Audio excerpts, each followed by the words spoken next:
Muy bienvenidos, bienvenidas, amables oyentes. Este es su programa Diálogo Bíblico. Es grato estar con ustedes, especialmente en el momento en que hacemos un resumen de la conversación que hemos tenido durante esta semana. Ha estado conmigo gratamente acompañado. Estoy realmente con Roy Mayer Rojas. Bienvenido, Roy, a esta audición. Gracias, hermano Raúl. Ha sido para mí también un privilegio y un grato placer acompañar a usted y a los oyentes en el estudio de esta lección tan importante, la cuarta de este trimestre, ¿no? La cuarta, sí, la cuarta semana en realidad. Bueno, el tema de la semana ha sido los ojos de Jehová, la cosmovisión bíblica. Y ya alguien mencionaba cuando hablan de los ojos de Jehová que a veces interpretamos mal esto y le decimos al niño, a veces uno trata de hacerlo también, mira, cuidado, Dios te está mirando. Dios te está mirando, Dios te va a castigar, Dios está ahí, ten cuidado. O sea, esa no es la idea del ojo de Jehová, están en todo lugar, sino que hablan de una cosmovisión bíblica de que Dios existe y está en todo lugar. No es eso es todo, sino que Él existe por sobre todo y así. Que tener tan cuidado a veces con las palabras, Rey, ¿no es cierto? Está hablando justamente de la existencia de Dios, de que él está en todo lugar, pero no como usted dice, ¿no? A veces se lo presenta como buscando la falta para castigarla, de ninguna manera. Esta semana hemos estado hablando de cosmovisión, es la manera de interpretar el mundo, la forma son como unos lentes, decía la lección, filtro, ¿no es cierto? Y que claramente impactan nuestra forma de interpretar y entender todo lo que nos rodea. Esta semana hemos hablado específicamente sobre algunos aspectos de la cosmovisión bíblica, porque la Biblia nos presenta los ojos de Dios, nos presenta su cosmovisión, y hablábamos de la existencia de Dios, de la creación, de la Biblia, su palabra, del plan de redención, sobre la ley de Dios, y sin duda hay otros aspectos importantes que también podemos destacar de esta cosmovisión bíblica. Mira, estaba pensando aquí, hablando esto de la cosmovisión bíblica, que los ojos de Jehová, cómo la Biblia plantea lo que es Dios. Lo que leíamos Proverbios 15:3, por ejemplo, los ojos de Jehová están sobre la tierra mirando a los malos y a los buenos, ¿no es cierto? Pero cuando tú miras, por ejemplo, Juan 3:16, tenemos una cosmovisión muy distinta de lo que es el ser humano y su existencia. Aparece un Dios diciendo, porque de tal manera un texto tan conocido, pero yo recuerdo una vez estaba estudiando, entonces alguien dijo, mire, estaba estudiando, bueno, algo de teología, y el profesor dijo, vamos a hacer temas, elijan un texto para hacer temas. Y yo dije, voy a hablar de Juan 3:16. Hice 7 temas, porque yo creo que quedé corto, se puede hablar mucho, y lo leo. Porque de tal manera amó Dios al mundo que ha dado a su Hijo unigénito para que todo aquel que en él cree no se pierda, mas tenga vida eterna. Esta visión de lo que es Dios de esta manera nos hace muy diferentes, porque cuando habla que los ojos de Jehová están sobre nosotros, no es para castigarnos, sino para mirarnos, que es un Dios amante, que nos coloca algunas normas, que nos dice, nos advierte, para que seamos nosotros felices, porque sabe que si yo pongo la mano en el enchufe, me va a dar la corriente. Y como tengo un pariente, por ejemplo, que sufrió las consecuencias de eso, aunque la madre constantemente le diga, no lo haga, y lo hizo. Entonces, no tenemos para qué sufrir las consecuencias, porque Dios ya nos ha dicho que Él nos ama, que dio a su Hijo, y que solo nos basta creer. Y no nos vamos a perder, y más encima vamos a tener vida eterna. ¿No te parece extraordinario un Dios así?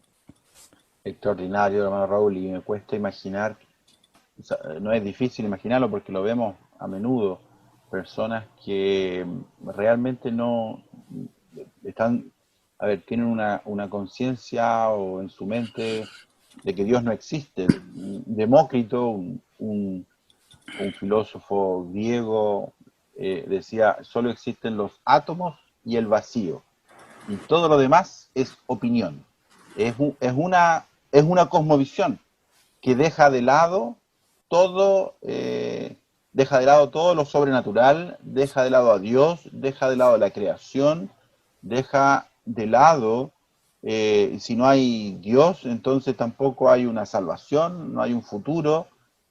Nos parece tan increíble, pero hay muchísima gente que ve la vida con esos lentes, con esos filtros, y entonces toma decisiones basándose en esa cosmovisión.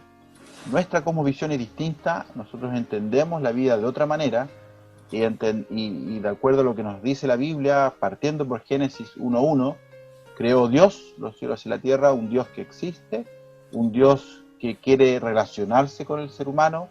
En ese Génesis 1.1, o en el primer capítulo, aparece la familia, cómo es compuesta la familia, cuál es la naturaleza del hombre, mujer y hombre. Es decir, hay muchos aspectos que nosotros los entendemos claramente de acuerdo a esa cosmovisión bíblica, pero que el ser humano, apartado de Dios, las interpreta de otra manera y tiene claramente consecuencias tristes para el ser humano, con consecuencias que estamos viendo a nuestro alrededor todos los días. Ahora, Dios nos ha dejado libre albedrío en todo caso para que nosotros tomemos la decisión, no nos obliga a hacer nada, pero sí nos muestra efectivamente. Mira, estoy pensando en un incidente que está puesto acá en nuestra guía de estudio, de Lucas 1.26 en adelante. Mira la sencillez. El sexto mes el ángel Gabriel fue enviado por Dios a una ciudad de Galilea llamada Nazaret. Para empezar, Nazaret ya, si alguien es estudioso va a decir, ya pone dudas en Nazaret. A una virgen desposada con un varón que se llamaba José, de la casa de David, y el nombre de la virgen era María. Pablo oyente, usted se conoce esta historia, pero perdónenme, es maravillosamente extraordinaria cómo nos reveló Dios esto, que Dios iba a venir al mundo. Y yo estoy pensando que el enemigo, cuando él no lo sabía, cuando supo de esto, tiene que haber quedado realmente, no sé si decirle admirado, complejo, o decir, ¿va a venir Dios? Porque él sabía lo que era Dios en el cielo. El enemigo, ¿va a venir? Y como niño, entonces yo voy a hacer ahora de él destrozo. Y yo digo que extraordinario el nacimiento, porque alguien dijo una vez, yo leí por allí una expresión, decía, ¿por qué no apareció Jesús a los 30 años y se deja todo el problema de la niñez, el arrancar y todas esas cosas? Apareció como 30 años. No. Él fue hombre 100% y nació de una mujer. Y eso es extraordinario. Piénselo, amable oyente. Vamos a tomar dos ideas de un pensador aquí, un alemán, que habla de algunas cosas y yo no sé, tienen tanta capacidad, pero ¿por qué dejan a un lado a Dios? Es lo que me pregunto nomás. Tanta capacidad mental. La pregunta que hizo este personaje, Leibniz, ¿no es cierto?, que dice que ¿por qué hay algo en lugar de nada? Bueno, la Biblia no trata de explicar la existencia de Dios, amable oyente. No trate de usted encontrársela porque la Biblia no la explica. Pero sí me dice algo y me dice cómo comenzó todo. Génesis 1.1 dice, en el principio creó Dios los cielos y la tierra. Y se acabó el problema. ¿Qué principio es ese? Bueno, si existió ese principio, antes ya existía Dios. Y ahí llegamos porque nuestra mente no es capaz de seguir pensando hacia atrás. O si algo lo puede hacer, extraordinario. Leibniz, finalmente, en su frase, ¿no?, porque hay algo en lugar de nada, está invitándonos a reflexionar en que alguien tiene que haber dado un inicio a esto que nosotros vemos. A mí me gusta un versículo que no lo mencionamos todavía en la lección, pero apareció ahí en Job 12:7. Lo menciona de una forma hasta un poco irónica el autor. Dice Job 12, versículos 7 al 10. Y en efecto dice, pregunta ahora a las bestias y ellas te enseñarán, a las aves de los cielos y ellas te mostrarán, o habla a la tierra y ella te enseñará, los peces del mar te lo declararán también. ¿Qué cosa? Y ahí viene. ¿Qué cosa de todas estas no entiende, o qué cosa de todas estas no entiende que la mano de Jehová la hizo? En su mano está el alma de todo viviente y el hálito de todo género humano. Interesante, ¿ah? La naturaleza nos dice, nos habla, nos muestra, testifica de un Dios creador. Así que una cosmovisión bíblica debe enfatizar la importancia de la doctrina de la creación. Debe dejar claro, ¿no es cierto?, de que entendemos la existencia como teniendo un origen, y ese origen está en Dios. ¿Sabes? Conocí a una persona hace un tiempo atrás, yo sé que no la van a identificar, por eso lo cuento, que un día se dio cuenta que su padre no era su padre y que su madre no era su madre.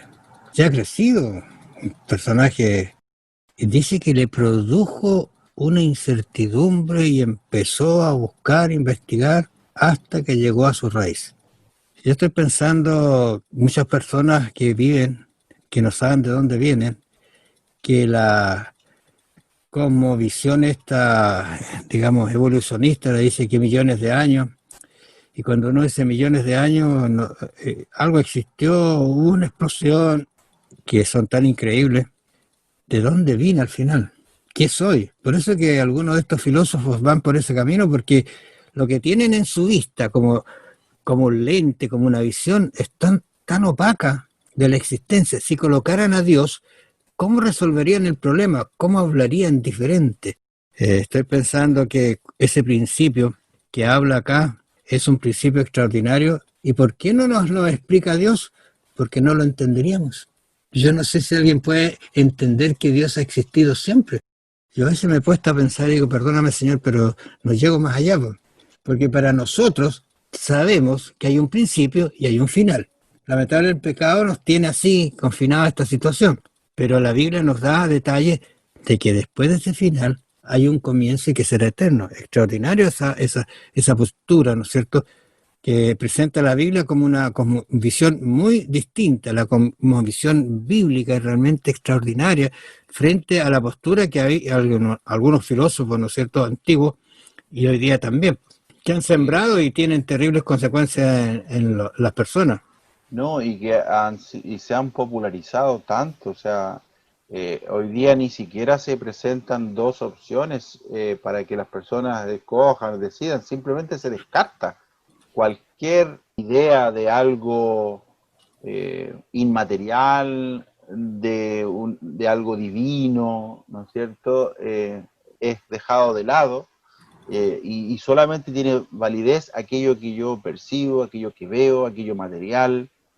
Y eso ha traído consecuencias muy graves. Es increíble cómo el enemigo de Dios ha atacado. Cuando yo pienso en los mandamientos, ¿no?, en esos mandamientos, el enemigo ataca uno, dos, y los otros no se preocupa, va a la base de lo que es nuestra creencia. Aquí con la educación y con la creación hace lo mismo, va a atacar con esta evolución y con todo su cuerpo de creencia, está atacando a la doctrina fundamental, que sin ella se nos cae, digamos, como cristianos, todo el resto. Yo siempre he dicho, si nosotros interpretamos correctamente el Génesis, entonces ya estamos seguros y podemos construir la interpretación segura de los otros 65 libros de la Biblia. Pero si el Génesis no está claro, si el Génesis no está seguro, entonces todo el resto pierde su base. Y eso es justamente lo que el enemigo ha estado haciendo este último tiempo, y con mucho éxito, deberíamos reconocerlo, ¿no? Pablo, hablando a su iglesia a Éfeso, ¿no es cierto? La verdad que todos los miembros de la iglesia deberíamos leernos el libro de Efesios, porque está hecho para la iglesia. Pero en el capítulo 6, versículo 12 dice, descubre un telón que está oculto, porque no tenemos lucha contra sangre y carne, sino contra principados, contra potestades, contra los gobernadores de las tinieblas de este siglo, contra huestes espirituales de maldad en las regiones celestes. En otras palabras, algo que nosotros no vemos está existiendo y es real. Estoy pensando en Job, cuando él luchó por una causa, no tenía idea qué es lo que le estaba pasando y nunca supo. Si uno revisa todo el libro, Dios nunca le contesta a Dios por qué. La lucha que había en el cielo. Mira, vinieron a acusarte, Job no se lo dice. Lo único que hace Dios al final es hacerle preguntas, para hacerlo recapacitar, pero de su existencia. ¿Quién le puso el límite al mar? ¿Quién creó esto? ¿Quién hizo esto otro? ¿Quién hizo las nubes? ¿Tú sabes tú? Estoy pensando que Job, fuera que estaba hundido en su problema, más hundido quedó cuando dijo, no tengo respuesta, Señor. Y ahí aparece el texto maravilloso de Job diciendo, Señor, antes yo te escuchaba, te adoraba, estaba contigo, de oída, no, de oída, pero ahora te veo. O sea, fíjate la visión diferente. Entonces esto nos ha dado una visión diferente de lo que realmente nosotros podemos llegar a ser, sabiendo que Dios nos está librando de cosas realmente terribles. Eclesiastés 9:5 también nos menciona, ¿no es cierto?, los que están vivos saben que han de morir, pero los muertos nada saben. Otro aspecto que la lección se mencionaba, que es parte de nuestra cosmovisión, el estado de los muertos, que pasa cuando el ser humano muere, ¿no? Claro. Y qué tranquilidad da realmente, ¿eh? Porque algunos dicen que va a estar sufriendo, se fue al infierno, otro se fue al cielo. Bueno, a los oyentes, hay mucho que hablar sobre esto. Dos aspectos que vamos a ver. El primero es adorar al Redentor. ¿Por qué adorar a Dios el Redentor? ¿Por qué adorarlo? ¿Por qué quererlo? ¿Por qué amarlo? La pregunta que uno se podría hacer, ¿no es cierto? Que la evolución no la tiene. Es una cosmovisión distinta de la vida. Incluso la cosmovisión es desaparecer, porque algunos dicen de la nada no hay nada, qué sé yo, que morimos y terminamos igual que los cadáveres de animales que quedan en la vera del camino. Oye, qué terrible esa visión de la vida, ¿no te parece? La creación, de alguna manera, nos da una identidad y nos da dignidad también. Porque, no sé, sentir que yo vengo de un mono, con todo el respeto a los monos, pero saber que vengo de las manos de Dios, de un creador, le da dignidad también al ser humano. Y bueno, esta lección nos ha llevado a reflexionar en que tan importante como la creación, debido a la decisión del hombre, también es importante la redención, el plan que tiene Dios. Se lo presenta Jesús en Juan 1:1-4 como un Dios, como eterno, como presente, como creador de todas las cosas y digno de toda nuestra adoración. Entonces, la educación verdadera debe destacar este aspecto también. Es parte de nuestra cosmovisión, reconocer al Dios verdadero, al Dios que tiene un plan para nosotros de redención, para recuperar aquello que se perdió y llevarnos a ese plan original. Estoy pensando que si tú fueras un ateo y yo fuera un creyente en Dios y te invitara a mi casa y te mostrara un reloj que hice, ¿no es cierto?, con todas las piezas funcionando. Y tú entraras, ¡uy, qué maravilloso! Sí, dice, esta mañana cuando me desperté, lo encontré aquí andando. Perfecto, dice, y sabes que da la hora, pero al segundo, a la milésima. ¿Tú qué me dirías? Tú eres un ateo, pues, ¿qué me dirías? Tienes razón, ¿no? A mí me ha pasado lo mismo en la casa, no creo que diría eso, ¿no es cierto? Me parece que hay una historia por allí que es muy parecida a esto. Pero cuando uno dice esta cosmovisión bíblica, me da una tranquilidad a mí de que yo tengo un principio y tengo un final que es muy diferente al que quizás algunos están teniendo ahora. Por eso es que yo vuelvo acá a Juan 1:1 cuando dice, en el principio era el verbo y el verbo era con Dios y el verbo era Dios. Juan no explica que Dios existe o no existe. Dice, estaba en el principio. Y cuando habla del verbo, es una expresión muy hermosa de esa actividad que tiene, ¿no es cierto? Y que ese verbo era Dios. Este era en el principio con Dios y todas las cosas por él fueron hechas. Juan hace una explicación extraordinaria de lo que es Dios. Y yo creo que Juan deposita toda su confianza al escribir esto, aunque estaba en el peor lugar del mundo. ¿No te parece? Así es. Esta parte de la lección es increíble porque nos muestra el amor de Dios, nos muestra su carácter. Hemos hablado de que la educación es redención, la educación nos debe llevar a recuperar también la imagen de Dios. Parte importante, yo diría fundamental, de esa imagen es justamente el amor. Hoy día nuestro corazón es egoísta por naturaleza, es cosa de ver nomás a dos recién nacidos o pequeñitos que todavía no saben hablar, ponerles un solo juguete al medio de los dos y usted va a ver cómo se van a pelear y van a querer cada uno tomar el juguete, ¿no es cierto?, y va a querer quitárselo al otro. El hombre ya nace con esa tendencia y a querer para él y mirar solamente a los intereses personales. En la Biblia se nos presenta una cosmovisión que va contra eso. Jesús fue muy revolucionario cuando él vino y pensó y vivió solamente para servir, para ayudar. Trajo finalmente al mundo, o mostró al mundo y a nosotros lo que es realmente el carácter de Dios, que es amor. Y el amor piensa en los demás, piensa en servir, piensa hacer el bien a los otros antes que a uno. ¿Cuánto tenemos para recuperar de lo que hemos perdido, ¿no? Y específicamente de ese deseo natural en Dios de amar, su esencia que es amar. ¿Cuánto de eso hemos perdido y necesitamos recuperar? Ahora, eso que tú mencionas allí en Juan 1.3, por ejemplo, que dice, todas las cosas por él fueron hechas, extraordinario, porque el Dios que yo creo, que me creó, que me sustenta, es el que hizo todas las cosas y me puede hacer a mí de nuevo.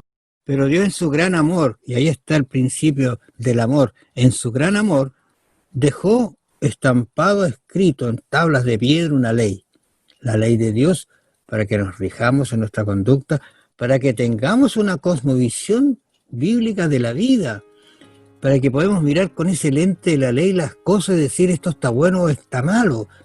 Qué extraordinario ese Dios que se preocupó de esos detalles tan importantes en la vida de las personas, ¿no te parece?